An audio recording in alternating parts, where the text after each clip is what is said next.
అమృత శివ సాంబ సదా శివ సాంబ సదా శివ సాంబ సదా శివ సదా శివ ఆనందాశ్రితరక్షక ఆనందమహేశ శివ సాంబ సదా శివ సాంబ సదా శివ సాంబ సదా శివ సదా శివ ఇందు కళాధర ఇంద్రారి సుందరూప సురేశ శివ సాంబ సదా శివ సాంబ సదా శివ సాంబ సదా శివ సదా శివ ఈశ సురేశ మహేశ జనప్రియ కేశవ సూరిత కీర్తి శివ సాంబ సదా శివ సాంబ సదా శివ సాంబ సదా శివ సదా శివ పురగాది భూషణ శంకర నరక వినాశన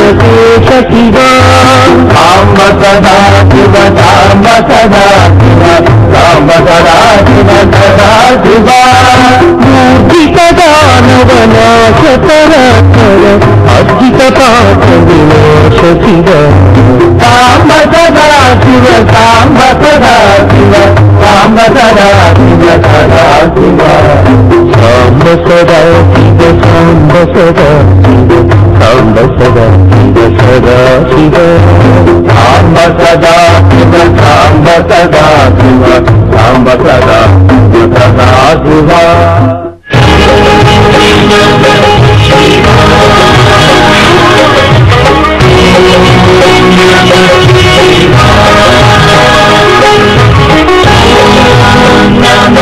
శివ బ్రహ్మా మురారి త్రిపురాంతకారి భాను శశి భూమి సుతో బుధశ్చ గురుశ్చ శుక్రః శని రాహు కేతవః కుర్వంతు సర్వే మమ సుప్రభాతం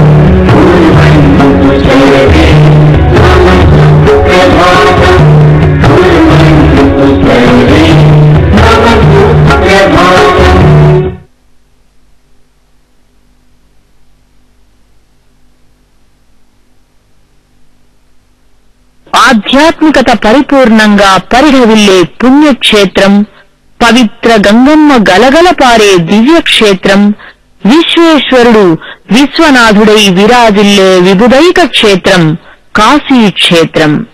మహామహిమాన్వితమైన ఈ కాశీ క్షేత్రం సాధువులతో, ఒళ్లంతా బూడిద రాసుకున్న సన్యాసులతో, శివనామ స్మరణలతో, గోవులతో, వృషభాలతో, పాదచారులైన యాత్రికులతో, అడుగడుగునా శివాలయాల రూపంతో అనునిత్యం కళకళలాడుతూ ఉంటుంది. కాశీలోని ఓ చెట్టు కింద ఉన్న చిన్న రాయి కూడా శివలింగంగా పూజింపబడుతూ ఉంటుంది. పూర్వం ఓసారి బ్రహ్మదేవుడు త్రాసులోని ఓ పళ్లెంలో స్వర్గాన్ని, మరొక పళ్లెంలో కాశీక్షేత్రాన్ని తూచాడట. అప్పుడు స్వర్గం కన్నా బరువైన కాశీ క్రిందకి, అంటే భూమి మీదకి దిగింది. స్వర్గం పైకి లేచి ఆకాశంలోనే ఉండిపోయిందట. అప్పుడు స్వర్గంలోని దేవతలందరికన్నా కాశీ విశ్వనాథుడే ఘనుడని, కాశీక్షేత్రం స్వర్గాన్ని మించిందని కొనియాడారట. అందుకే అనాదిగా కాశీక్షేత్రం ఆధ్యాత్మిక రాజధానిగా, అవిముక్త క్షేత్రంగా ఎంతో మంది ఆధ్యాత్మిక వేత్తలని ఆకర్షిస్తోంది.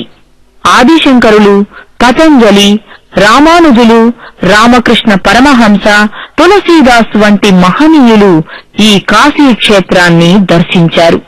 300 ఏళ్లకి పైగా జీవించిన తెలుగువారైన శ్రీ శ్రీ శ్రీ త్రిలింగస్వామి కూడా కాశీలోనే స్థిర నివాసాన్ని ఏర్పరచుకున్నారు. కాశీకి వెళ్లి గంగ ఒడ్డుకు చేరిన మనం అక్కడి అందాలని చూసి పరవశిస్తాం.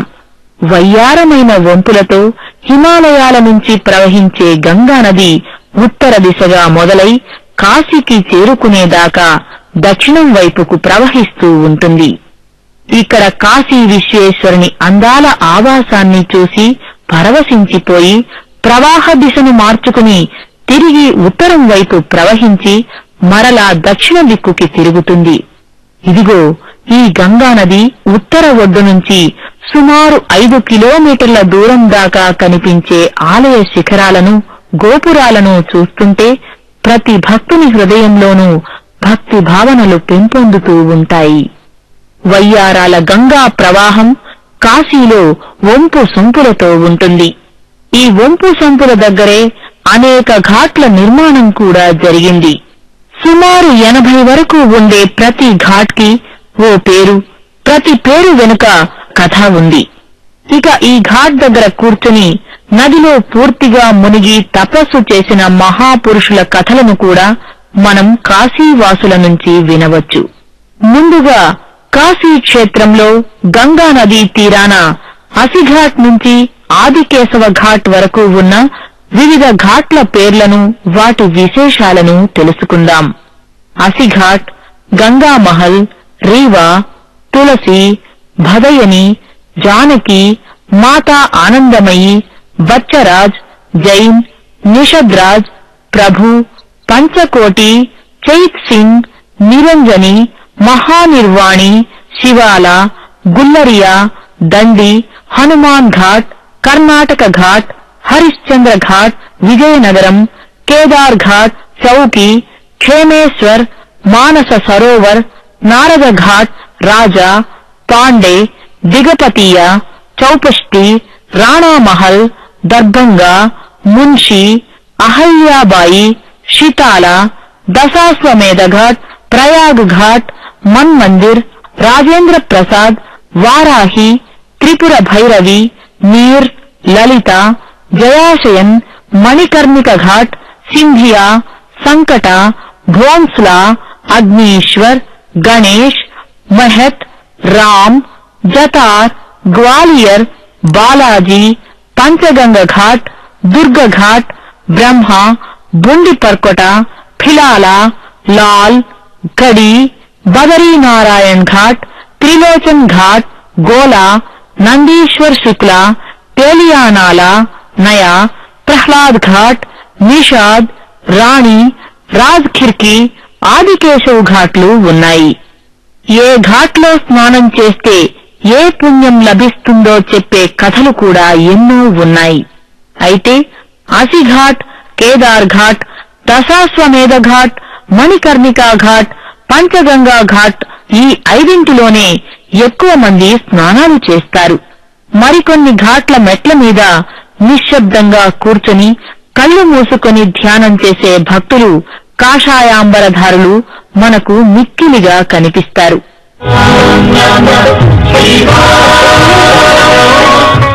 గంగాతరంగ రమణీయ జటాకలాపం గౌరీ నిరంతర విభూషిత వామభాగం నారాయణ ప్రియ మనంగ మదాపహారం వారాణసీపురపతి భజ విశ్వనాథం.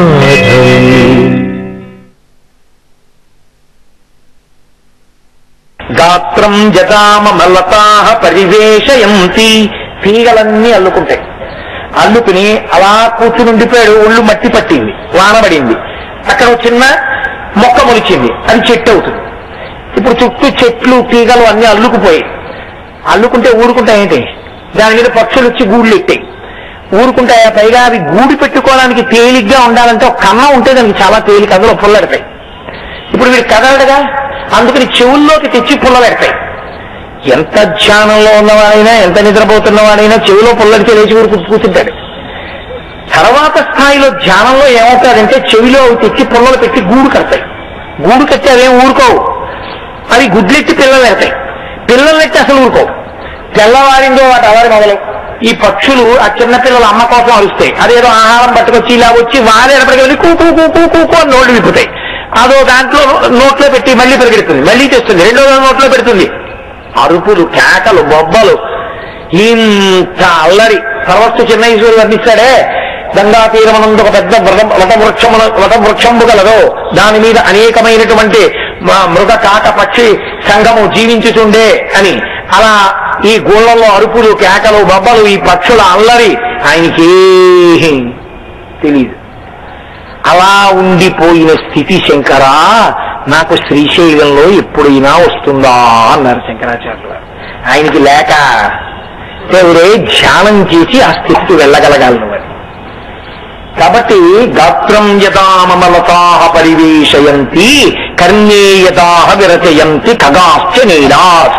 అప్పుడు ఆయన ఏం చేస్తున్నట్లు అన్ని కదలికలు ఆగిపోయి లోపల యథార్థమైన తానొక్కడెవరో ఆ ఒక్కడుగా ఉండి ఆనందం అనుభవిస్తున్నాడు. ఇప్పుడు ఆ ఒక్కడుగా నిలబడి ఆనందం అనుభవించిన స్థితికి శివ అంటారు. కదలిక వచ్చిందనుకోండి, తెలివి వచ్చి లేచాడనుకోండి, ఆ తెలివి వచ్చిందన్నప్పుడు వచ్చిన మొదటి కదలిక ఉందే ఆ కదలిక శివా. అందుకే రెండు విడివిడి ఉండవు. ఎక్కడ రావాలి కదలిక? అందుకే శంకరులే. ఆయన పేరు రోజుకి ఎన్ని మాటలు ఎత్తినా నాకు తనివి తీరదు. శివశక్త్యాయుక్తో యది భవతి శక్త ప్రభవితం నచే దేవం దేవో నకల కుశల స్పందితుమపి అన్నారు ఆయన. కదలిక అనలేదు ఆయన, స్పందితుమపి అన్నారు. ముందు స్పందన మనసుది. ముందు ఎవరు లేస్తారంటే మనసు లేస్తుంది స్పందిస్తూ. అమ్మవారు ఆయనలో కదులుతుంది. మొట్టమొదట నేను అన్న భావనగా లేస్తుంది అమ్మవారు శివుడిలో. అలా ధ్యానంలో కదలకుండా ఉండిపోయి తానొక్కడుగా రమిస్తే శివుడు. బహిర్ముఖుడు అయ్యాడనుకోండి, మళ్ళీ కదలికి వచ్చిందనుకోండి శివా శివ శివా. అందుకే వాళ్ళ పేర్లు ఎప్పుడు హంస, హంసిని, అలా వాళ్ళ పేర్లు ఎప్పుడు కలిసిపోయి ఉంటాయి తప్ప విడివడి ఉండవు. కారణం ఏంటంటే ప్రకృతి పురుషులుగా వాళ్ళు కలిసి ఉంటారు. అందుకే కాశీ విశ్వనాథుడి పక్క అన్నపూర్ణగా కూడా అలాగే ఉంటుంది. అలాగే ఉన్న తల్లి ఏం చేస్తుంటుందంటే నిత్యానందకరీ. ఆవిడ కదలికలను ఆపుతుంది. ముందు కదలికలను ఎటువైపుకి వెళ్లాలో అటు కదుపుతుంది. మణికర్ణికకి కదుపుతుంది, గురుపాదముల వైపు కదుపుతుంది, శాస్త్రం వైపు కదుపుతుంది, భగవంతుడి వైపు కదుపుతుంది, ఇంద్రియములను ఈశ్వర సేవ యందు కదుపుతుంది. చివర కదలికలు ఆపేస్తుంది. ఇది ఆవిడ చేస్తుంది. ఆఖరణ ఆవిడ కదిపి కదిపి కదిపి కదిపి ఈ కదలికల చేత శుద్ధి చేసి కదలిక లేని స్థితి ఇస్తుంది. ఇది ఆవిడ ఇవ్వాలి. ఆవిడ ఇచ్చిందనుకోండి అక్కడ నిత్యానందం పొందుతుంది. కాబట్టి అమ్మా ఈ కదలికలకి హేతువు నువ్వు. నీ అనుగ్రహం ఉంటే అదిగో ఆయన యందు నిలబడతాను, నేను ఆయనగా నిలబడతాను, కాశీగా నిలబడతాను. అప్పుడు నేను కాశీ. అదే శంకరులు అంటారు. నీ అనుగ్రహం లేదు, పనికి మాలిన కదలికలన్నీ కదులుతూ ఉంటారు. కదలడం ప్రధానం కాదు, లక్ష్యం లేకపోతే కదలడం ప్రధానం. మీరు ఏం చేస్తున్నారన్నది ప్రధానం కాదు, శాస్త్రీయమైనది చేస్తున్నారా అన్నది ప్రధానం. అందుకే ఎలా కదలాలో సరిగా చెప్పగలిగిన గురువు ఉండాలి. ఏదో ఒక కదలిక కదిపే గురువు కాదు, ఎలా కదలాలో అలా కదిపే గురువు ఉండాలి. లేకపోతే ఆ కదలికలన్నీ వ్యర్థం అవుతాయి, మళ్ళీ అదో ఆ పనికి మాలిన కదలికలు అవుతాయి. కాబట్టి అక్కడ వచ్చింది గురువు యొక్క ప్రాధాన్యత అంతా. అందుకే ఇలా కదిపి కదిపి కదిపి కదిపి కదలిక లేని స్థితికి తేగలిగిన ఓ తల్లి నువ్వు నిత్యానందకరీ. అమ్మ బాబోయ్ అంత లెక్క మాకు ఎందుకులేండి, మా జన్మాంతరంలో వస్తుందేంటి అని అంటావేమో.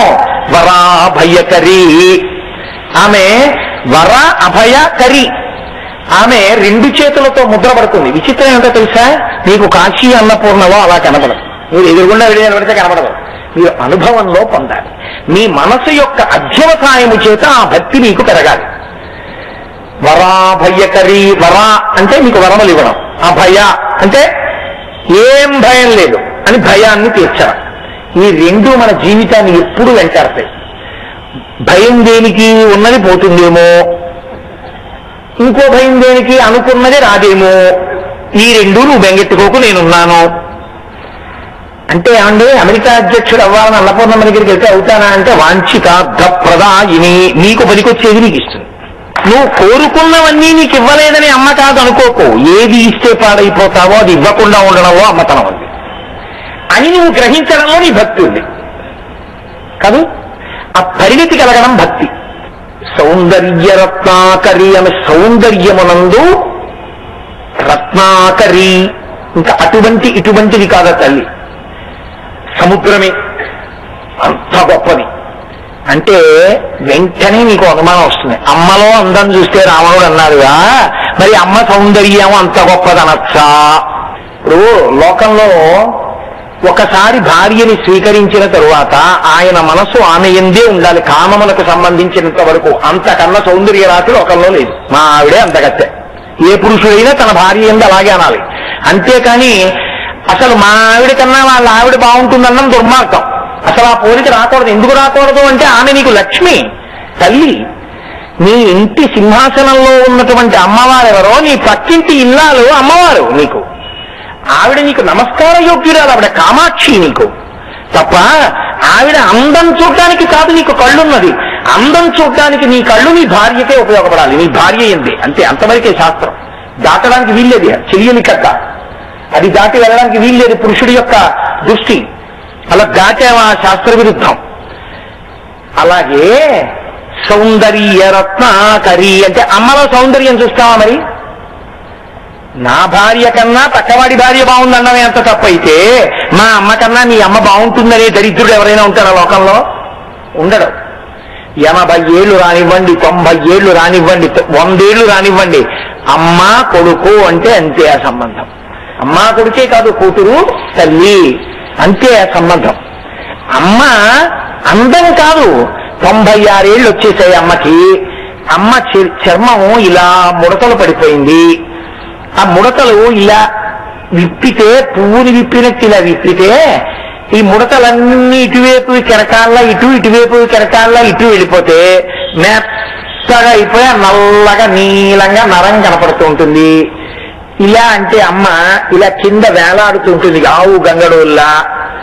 ఈ కంఠం దగ్గర చర్మం అంతా ముద్దగా ఇలా వచ్చేసింది. ఈ కంటి పై భాగం గుడ్డు మీదకి ఇలా కిందకి వాలిపోయింది.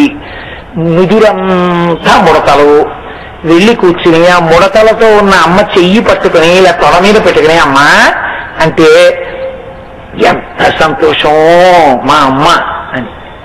ఆ అమ్మకి 96 ఏళ్ళు రానివ్వండి. నేను చూశా ఒక ఇంట్లో. రాత్రి 9:30కు వచ్చాడు పిల్లాడు. నేను వెళ్ళాను వాడితోటి, మా స్నేహితుడి ఇంటికి. ఆవిడ పడుకున్నారు, పెద్ద ఆవిడ. పడుకుంటే వీడు వెళ్ళి భార్య అన్నం పెట్టింది. వీడికి సహించలేదు, అప్పటికి బాగా భోజనం వేళ దాటిపోయింది. వీడు గబగబా తినేశాడు. ఆవిడ ఇలా తల నుంచి ముసుగు తీసండి, ఏం నాన్న అంత తక్కువ తిన్నావు, ఇలా రాత్రి లేటుగా వచ్చి ఇలా తింటే నీ ఆరోగ్యం ఏమైపోతుందిరా, నాకు అన్నం సహించట్లేదురా, వేళ పట్టుని తినరా అంది ఆవిడ. నేను ఉలిక్కి పడ్డాను. ఇలా కప్పు పడుకున్న ఆవిడ వీడు వాష్ బేసిన్ దగ్గర చేతి చప్పుడికి తీసి నువ్వు అన్నం సరిగ్గా తినలేదని చెప్పింది. అమ్మ ఒక్కతే అలా అనగలదు. అమ్మ కడుపు తడుగుతుంది. అన్నం మీరు కూర వేసుకుంటే 95 ఏళ్ల వయస్సులో వీడికి బీరకాయ తొక్కలు రోట్లో రుబ్బి పచ్చడి చేస్తే ఇష్టమని అంత వృద్ధురాలు పేటేసుకుని రుబ్బుతుంది. రుబ్బి వేలు రోట్లోకి ఆ పత్రానికి మధ్యలో పడితే కొడుక్కి చెప్పకుండా కట్టు కడితే ఎందుకు చేసావు పచ్చడని దెబ్బలాడతాడేమో అని కట్టు కట్టుకోవడం మానేసి ప్రేమగా వేలు కదపలేకపోతున్నా చెంచాతో పచ్చడి తీసివేస్తే వాడు కొద్దిగా మునివేళ్లతో తిని రెండో మాట వేసుకోపోతే తినలేదే అందం. ఏనా పచ్చడి బాగులేదా అంటే పచ్చడి బాగులేదా అంటుంది, కానీ నువ్వు తినలేదే అనగలదు. అది అమ్మ అంటే. అమ్మ సౌందర్యం. సౌందర్యం అన్న మాటకి పర్యాయ పదం అమ్మ. సౌందర్యము అన్న మాట బాహ్యమైనటువంటి అందం కాదు. బాహ్యమైన అందము సౌందర్యమైతే పతనహేతువు. ఎందుకో తెలుసా అండి? పెరట్లో నాగుపాం ఆడుకుంటోంది వేసవికాలం. తను వచ్చి మేడ మీద నిలబడి చూశాడు. పడగ విప్పి ఆడుతుంటే సూర్యకిరణాలు పడుతుంటే ఎంత అందంగా ఉందో. భార్యని పిలిచి అంటాడు, అదిగో నాగుపాం చూడు అని. ఎందుకండో అలా తానంటే అది తన్ని చూస్తే ఇప్పుడు చెప్పండి, నాగుపాం పడగ సౌందర్యమా? పెద్ద పులిని స్వేచ్ఛగా విడిచిపెడితే తన ఇనప ఊటల్లో ఎందుకుండి చూస్తున్నాడు? అంత అందంగా ఉంటే తను బయటికి వెళ్ళి ఎందుకు చూడడం? చంపేస్తుంది తన్ని. సౌందర్యం కాదది, అది అందం. సౌందర్యము ప్రేమ. సౌందర్యము వయసుతో సంబంధం లేదు. అది ఒడిలిపోనివ్వండి, తోలు తిట్టిపోనివ్వండి, ముడతలు పడిపోనివ్వండి, అది నిరంతరము మీ శ్రేయస్సుని కోరుకుంటుంది.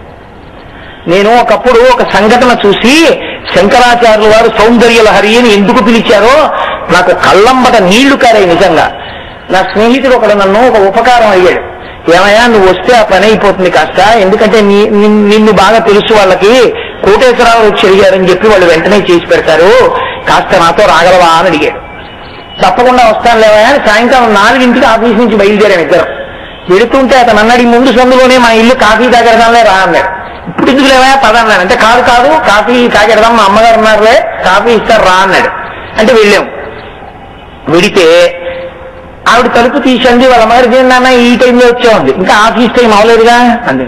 లేదులే అమ్మ, చాలా ముఖ్యమైన పని మీద వెళ్తున్నాను, నువ్వు కోటేశ్వరరావు అనుకుంటావే ఈయనే. అమ్మ మా ఇద్దరికి కాఫీ ఇస్తావా అన్నాడు. అమ్మ ముఖ్యమైన పని మీద వెళ్తున్నాను, ఇవాళ ఈయంతో వెళ్తే ఆ పని అయిపోతుందమ్మా, ఒక్క కప్పు కాఫీ అమ్మ తాగి వెళ్తానన్నాడు. ఆవిడ అలాగే నాన్న అని వెళ్ళి తీసుకొచ్చి ఆ కాఫీ పట్టుకొచ్చి పళ్ళెంతో అక్కడ పెట్టేస్తే ఇద్దరం కాఫీ తాగేసాం. కాఫీ తాగేసిన తర్వాత బయటికి వెళ్ళిపోతాం. మళ్ళీ బయటికి వెళ్ళిపోయి ఆడుకుంటున్నారు పిల్లలు. వాళ్ళు పరిగెత్తుకుంటూ వచ్చి అన్నారు, అంకుల్ మీకు తెలుసా మా అమ్మగారి వేళ్ళు 4 తెగిపోయాయి అన్నారు. నేను తెల్లపోయాను. అదే మా అమ్మగారు 4 వేళ్ళు ఎందుకు తెగిపోయి కాఫీ పెట్టించారే అన్న. అంటే లేదు, మా అమ్మగారు తలుపు పట్టుకుని మాట్లాడుతున్నారు, పెద్ద గాలి వేసింది, తలుపు ఒక్కసారి మూసుకుంది, మూసుకోవడంలో 4 వేళ్ళు తెగిపోయాయి మా అమ్మగారివి, మందు రాశాం అన్నాడు. అంటే వాడు గబగబా వెళ్ళి అమ్మ చేతి వేళ్ళు తీయా అని ఇలా చూశాడు. ఇంతంతలా వాచిపోయి తలుపులో పడిపోయి ఉన్నాయి. వాడు అన్నాడు, అమ్మ చెప్పచ్చు కదా, కాఫీ ఎందుకు పెట్టావమ్మా ఇలాగా అన్నాడు. నాన్న ముఖ్యమైన పని మీద వెళ్తున్నాను, కొంచెం కాఫీ ఇమ్మన్నావు కదరా, వేళ్లు తిరిగిపోయి కాఫీ ఇవ్వని అలా అన్నావు, అందుకే కాఫీ పెట్టాను రా అన్నాడు. నాకు మర్చిపోయింది అసలు. అమ్మ తప్ప ఎవరు అనగలరా మాట. ఒక కప్పు కాఫీ కోసం వేళ్ల నిప్పి వదిలిపెట్టేసింది ఆవిడ. అది అమ్మ అంటే.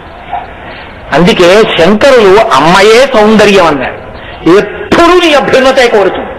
ఆవిడికి ఇంకొకటి తెలియదు, నిన్ను పాడు చేయడం ఆవిడికి తెలియదు. నిరంతరం ప్రాణం పోయేటప్పుడు కూడా కట్టుకున్నవాడిని అంతకన్నా గొప్పవాడు లేడు ఆడదానికి. కట్టుకున్నవాడు తలకొరివి పెట్టాలని అడగదు ఆడది. కడుపున పుట్టినవాడు తలకొరివి పెడితే శరీరాన్ని విడిచిపెట్టి వెళ్ళిపోతుంది అనంతవాయువుల్లో. అంత వ్యామోహం బిడ్డలంటే తల్లికి. అమ్మని మించిన ప్రేమ లోకంలో ఇంకొకటి లేదు. అంత నిష్కల్మషమైన ప్రేమ అమ్మది. అటువంటి అమ్మ సౌందర్యం. కాబట్టి అది ఎప్పుడూ నిన్ను ఆదుకుంటుంది, ఎన్నేళ్ళు వచ్చినా ఆదుకుంటుంది. దానికి నిన్ను ఆశీర్వదించడం తప్ప ఇంకొకటి చేత కాదు. నీ అభ్యున్నతిని కోరడం తప్ప నీ పతనాన్ని కోరదు. నీకు పాలిచ్చి పెంచి పెద్ద చేసినా, నువ్వు అన్నం పెట్టకపోయినా వాడు సంతోషంగా ఉంటే చాలండి. మా ఎన్నాళ్ళు ఉంటాను, వాడు నాకు అన్నం పెట్టకపోతే మాత్రం అంటుందంటే తప్ప నాకు అన్నం పెట్టలేదు, వాడు అన్నం లేకుండా పోవాలని ఏమ్మా అందం. వాడికి ఏం అవలేదు కదా అంటుంది తప్ప వాడికి చచ్చిపోలేదు కదా అందం. మాటలో కూడా పౌరుష్యం ఉండదు. అంత పిచ్చి ప్రేమకి ప్రతీక అమ్మ. అందుకే అమ్మ సౌందర్యం అమ్మ. అందుకే సౌందర్య లహరి అమ్మ గాథ.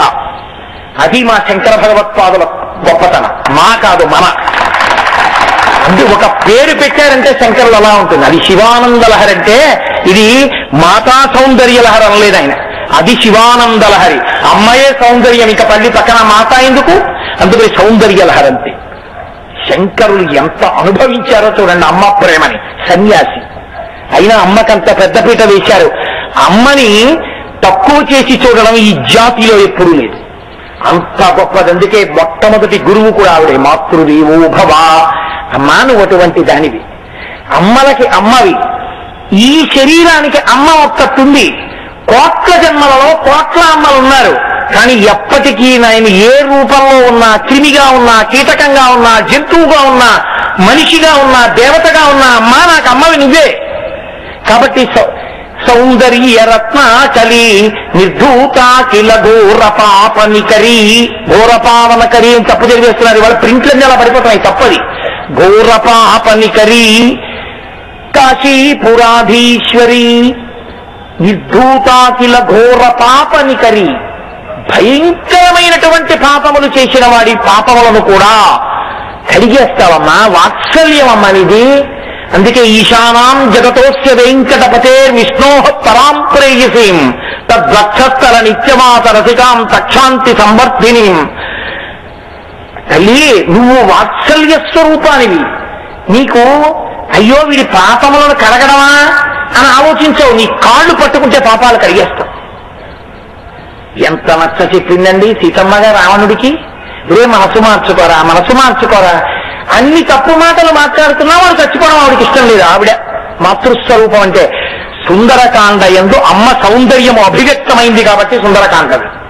అసలు సుందరకాండని ఆ కోణంలో మీరు విన్నారనుకోండి, అసలు ఒక కొత్త సుందరకాండ బయటకు వస్తుంది అందులోంచి సీతమ్మలో ఉన్న పరదేవత మీకు ఆవిష్కృతం అవుతుంది. కాబట్టి అదిగో ఆ తల్లి ఉన్నదే ఆమె అన్నపూర్ణ. కాబట్టి నిత్యానందకరీ వరాభయకరీ సౌందర్య రత్నాకరీ నిర్ధూతాకిల ఘోర పాపనికరీ ప్రత్యక్ష మాహేశ్వరి ప్రాళీయాచల వంశ పావనకరీ కాశీపురాధీశ్వరి భిక్షాం దేహి కృపావలంబనకరీ మాతా అన్నపూర్ణేశ్వరి.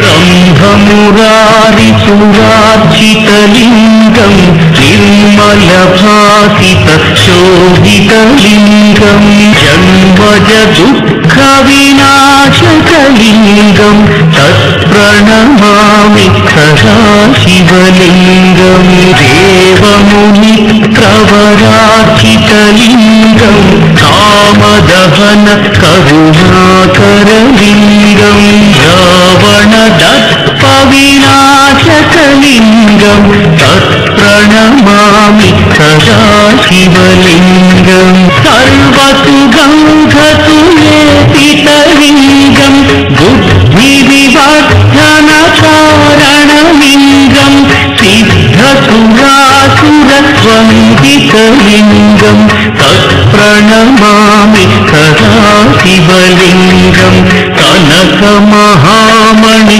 భూషితలింగం ఫణిపతివేష్టిత శోభితలింగం దక్షసుయజ్ఞ వినాశనలింగం తత్ప్రణమామి సదాశివలింగం కుంకుమచందనలేపితలింగం పంకజహార సుశోభితలింగం సంచిత పాప వినాశనలింగం తత్ప్రణమామి సదాశివలింగం దేవగణార్చిత చిందితలింగం భావైర్భక్తిభిరేవచలింగం దినకరకోటి ప్రభాకరలింగం తత్ప్రణమామి సదాశివలింగం అష్టదళోపరివేష్టితలింగం